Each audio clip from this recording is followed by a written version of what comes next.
శ్రీమాత్రే నమః. అందరికీ నమస్కారం. వృషభ రాశి వారికి మహిళలందరికీ కూడా ఎలా ఉండబోతుందో మనం తెలుసుకుందాం. ముందుగా వృషభ రాశికి అధిపతి శుక్రుడు.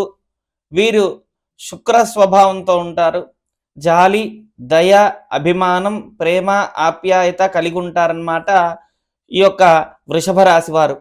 అదేవిధంగా వృషభ రాశి వారిని మనం పరిశీలిస్తే మనకి గణంకి సంబంధించి గణాంగాలు అంటారు. అంటే గణము గుణము రెండు చూసిన వాటిని పరిశీలిస్తే వీరిది మనస్తత్వం మానవ మనస్తత్వానికి సంబంధించిన స్వభావం ఉంటుందన్నమాట. మనస్తత్వం ఏంటిదంటే మనుష్య గణం.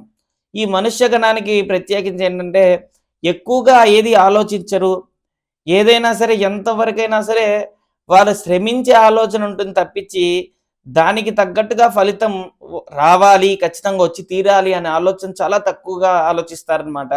అయితే శుక్రుడి యొక్క ప్రభావం చూసుకుంటే వీరికి ఈ సంవత్సరం పర్యంతం మొత్తం ఎలా ఉంటుందో మనం తెలుసుకుంటే కనుక మంచి గ్రహస్థితులు మార్పు చెందడం జరుగుతుందన్నమాట. ఈ సంవత్సరంలో భాగంలో చూసుకుంటే వీరికి వ్యాపార పరంగా, ఉద్యోగ పరంగా అన్నిట్లో కూడా అనుకూలత సూచిస్తుందన్నమాట. వీరు ప్రత్యేకించి మంచి డిజైనింగ్ వర్క్స్ కానీ, లేదంటే సంగీతం కానీ, ఇదే విధంగా వైద్యపరంగా కానీ, ఎక్కువగా స్త్రీకి సంబంధించిన డాక్టర్స్ కానీ ఇలాంటివన్నిటినీ కూడా వీరు విద్యలో ఎక్కువగా ప్రాధాన్యం లభిస్తుందన్నమాట. అయితే గవర్నమెంట్ పరంగా ప్రభుత్వ ఉద్యోగ సంబంధించిన విషయంలో కొద్దిగా ప్రతికూలత సూచిస్తూ ఉంటుందన్నమాట. వ్యతిరేకత ఎక్కువగా ఉంటుంది.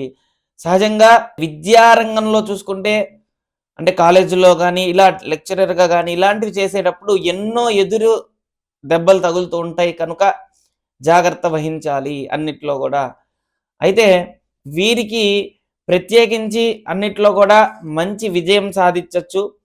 వీరికి వ్యాపార పరంగా, ఉద్యోగ పరంగా 25వ తారీఖు జనవరి 2025 ప్రత్యేకించి బుధగ్రహం అనేది వీరికి అష్టమ స్థానం నుంచి నవమ స్థానంలోకి వెళ్తూ ఉన్నది. కాబట్టి నవమ స్థానంలోకి ఎప్పుడైతే వెళ్ళిందో వీరికి అన్నిట్లో కూడా విజయం సాధించవచ్చు. ఇప్పటి వరకు కూడా అన్నిట్లో కూడా వ్యతిరేకత ఎక్కువగా ఉంది.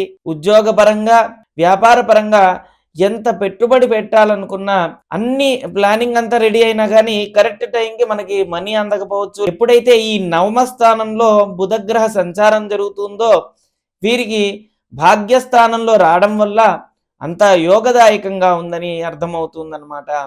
వ్యాపార పరంగా, ఉద్యోగ పరంగా ఖచ్చితంగా కూడా మంచి స్థితి కలుగుతుంది వీరికి.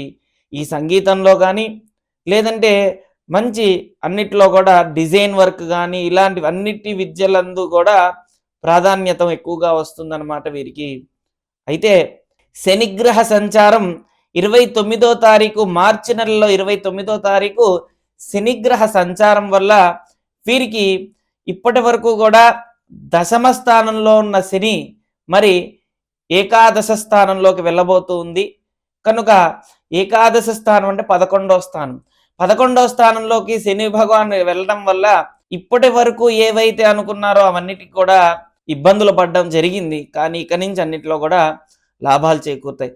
అయితే కొన్ని నియమాలు పాటిస్తూ ఉంటే మంచి విజయం సాధించవచ్చు అన్నమాట. ఎందుకంటే వీరికి ఎప్పుడైతే శని భగవానుడు ముందు స్థితికి వెళ్ళినప్పుడు శని రాహువులు కలయికతో ఉన్నప్పుడు కొద్దిగా వ్యతిరేకత ఎక్కువ అవుతుంది. మంచి వ్యాపారమైన ఆలోచనలు, బిజినెస్ మంచి స్థితి కలిగినప్పటికీ కూడా సరైన మార్గంలో సరైన పెట్టుబడులు పెట్టకపోతే వ్యతిరేకత ఎక్కువగా ఎదురవుతుందన్నమాట వీరికి. చుట్టుపక్కన ఉన్న వాళ్ళు కొద్దిగా పుల్లలు పెట్టి దంపతుల మధ్య సఖ్యత లేకుండా చేసే ప్రయత్నం ఎక్కువగా ఉంటుందన్నమాట వీరికి. కనుక ప్రతి ఒక్క అంశాన్ని జాగ్రత్తగా పరిశీలించి అడుగు వేస్తే అన్నిట్లో కూడా ప్రేమ ఆప్యాయత అనేది లభిస్తుంది. కుటుంబ పరంగా కూడా ఇప్పటి వరకు కుటుంబ పరంగా కొన్ని ఇబ్బందులు పడ్డం చూసాము. ఇప్పుడు కుటుంబం నుంచి కూడా అనుకూలత సూచిస్తూ ఉంది, లభిస్తుంది కూడా. కుజుడు ద్వితీయ స్థానంలో ఉండటం వల్ల కొద్దిగా క్రోధ ఆవేశానికి లోనవ్వకుండా మౌనం వహించి ప్రతి ఒక్క మాట అర్థం చేసుకొని చేస్తే గనక ఇబ్బందులు ఏముండదు, అన్నిట్లో కూడా బాగుంటుందన్నమాట. కుజుడు ద్వితీయ స్థానంలో ఉండటం వల్ల ఒకటికి 2 సార్లుగా ఆలోచించి అప్పు చేయాల్స్తే మంచిది. ఎందుకంటే అప్పు చేస్తే గనక తీర్చడం చాలా కష్టంగా ఉంటుంది ఈ యొక్క సమయం అన్నమాట. అదేవిధంగా మరి వారం చూసుకుంటే గనక వీరికి శుక్రవారం, బుధవారం, శనివారం అనుకూలమైన వారం. ఏ పనైనా సరే మనసులో అనుకోని శుక్రవారం గాని, శనివారం గాని, బుధవారం గాని అనుకోని చేస్తే ఎలాంటి ఇబ్బందులు కూడా లేకుండా ఖచ్చితంగా మంచి ముందడుగు వేయొచ్చనమాట వీరు. వ్యాపార పరంగా, ఉద్యోగ పరంగా మనకి అలవాటు లేని వ్యాపారం, అలవాటు లేని ఉద్యోగం చేయాల్సొస్తుందన్నమాట ఈ యొక్క సమయంలో. కానీ ఇప్పుడు మీకొచ్చిన అవకాశమే మీ జీవితం మొత్తం గూడా మంచి ఆధారమైన జీవితం అనే అర్థమవుతుందన్నమాట. కాబట్టి భయపడాల్సిందేం లేదు. అన్నిట్లో కూడా అనుకూలత ఉంటుంది. స్థితి ప్రజ్ఞత అయ్యి ఉంటుంది. స్థితి కలుగుంటుంది. వ్యాపార పరంగా మనకి ప్రమోషన్స్, ఉద్యోగ పరంగా ప్రమోషన్స్, వ్యాపార పరంగా డెవలప్‌మెంట్ ఈ 2 కూడా ఖచ్చితంగా లభిస్తుందన్నమాట. ఈ యొక్క వృషభ రాశి వారికి. దంపతుల మధ్య ఇప్పటి వరకు కూడా ఎన్నో ఇబ్బందులు పడి, గొడవలు పడి, అనుకూలత లేకపోవడం, ప్రశాంతత లేకపోవడం ఇలాంటి వాళ్ళందరికీ కూడా ఒక సరైన మార్గం లభిస్తుంది. బాగా గొడవలైపోతున్నాయి, మేమింక విడిపోతాము అనుకున్న వారు ఖచ్చితంగా జాగ్రత్తలు పాటించాలి ఈ సమయంలో. అనవసరమైన గొడవలు పెట్టేసుకొని, అనవసరమైన అపార్థాలు ఎక్కువగా చేసుకొని, ఇంటికి ప్రతి ఒక్కరు కూడా విడిపోకుండా ప్రేమ ఆప్యాయతతో ఉండాలంటే జాగ్రత్తలు వహించాలి. ఎందుకంటే శని, శుక్ర కలయికతో ఈ కూడి ఉన్న ఈ స్థితి అన్నమాట ఇప్పుడు జరుగుతూ ఉన్నది.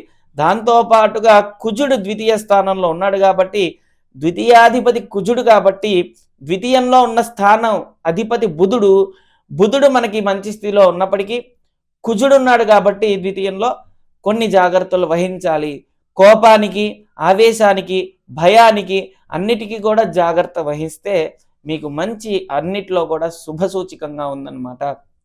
దాంతో పాటుగా మరి మనకి ఏకాదశ స్థానంలో 11వ స్థానం అనేది పితృస్థానం, అదేవిధంగా లాభస్థానం, మోక్షస్థానం, అన్నిటికీ విజయస్థానం కూడా 11వ స్థానం అన్నమాట. కాబట్టి ఈ 11వ స్థానంలో రాహు కలయికతో శని భగవాను సంచారం జరుగుతుంది కాబట్టి, శని ఎంత అనుకూలంగా ఉన్నప్పటికీ రాహుతో కలిసి ఉన్నాడు కాబట్టి ఆలోచనలన్నీ కూడా వ్యతిరేకమైన ఆలోచనలు.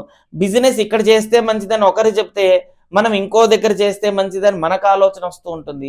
ఒకరు ఏదైతే చెప్తారో దానికి విరుద్ధంగా మన ఆలోచనలు వెళ్తూ ఉంటాయి. అన్నిట్లో కూడా రివర్స్ ఆలోచన ఖచ్చితంగా జరుగుతుంది. దీన్ని మనం ఆధీనంలో పెట్టుకొని జాగ్రత్త పడాలి. సహజంగా వీరిలో ఉన్న దోషాన్ని చూసుకుంటే కనుక జాతకంలో ప్రత్యేకించి వీరికి శుక్రుడి యొక్క దోష ప్రభావం చేత స్త్రీ సంబంధమైన దోషాలు ఎక్కువగా ఉంటాయి.